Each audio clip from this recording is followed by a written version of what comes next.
রাজনীতিতে আবারও আলোচনার কেন্দ্রবিন্দুতে উঠে এসেছেন মোহাম্মদ সাঈদ খোকন। দীর্ঘ সময় বিদেশে অবস্থানের পর তিনি দেশে ফেরার প্রস্তুতি নিচ্ছেন এবং ঘনিষ্ঠ মহলে জানিয়েছেন আইনি জটিলতা মোকাবিলা করে আবারও ঢাকা দক্ষিণ সিটি কর্পোরেশনের মেয়র নির্বাচনে অংশ নিতে চান। তার এই সম্ভাব্য প্রত্যাবর্তন রাজধানীর রাজনৈতিক অঙ্গনে নতুন সমীকরণের ইঙ্গিত দিচ্ছে।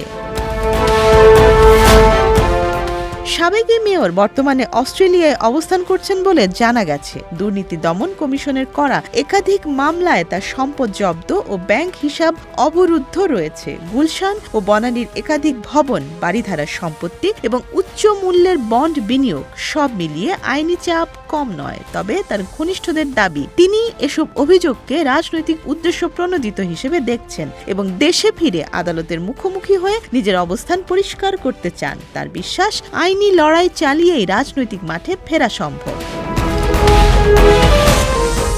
রাজনৈতিক বিশ্লেষকদের মতে দেশে ফেরার সিদ্ধান্তটি কেবল আত্মপক্ষ সমর্থনের জন্য নয়, বরং একটি পরিকল্পিত রাজনৈতিক পুনরুত্থানের অংশ।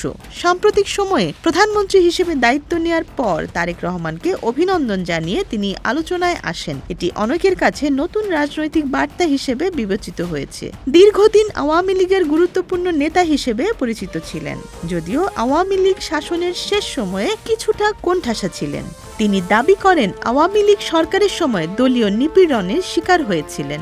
বিশেষ করে সাবেক মেয়র ফজলে নূর তাপসের বিরুদ্ধে তিনি প্রশাসনিক ও রাজনৈতিকভাবে হয়রানির অভিযোগ তোলেন। তার ভাষ্য অনুযায়ী কিছু বিএনপি নেতাকে সহায়তা করতে চাওয়ার বিষয়টি শেখ হাসিনার কানে পৌঁছে যায় এবং এরপর থেকেই তিনি দলীয়ভাবে কোণঠাসা হন।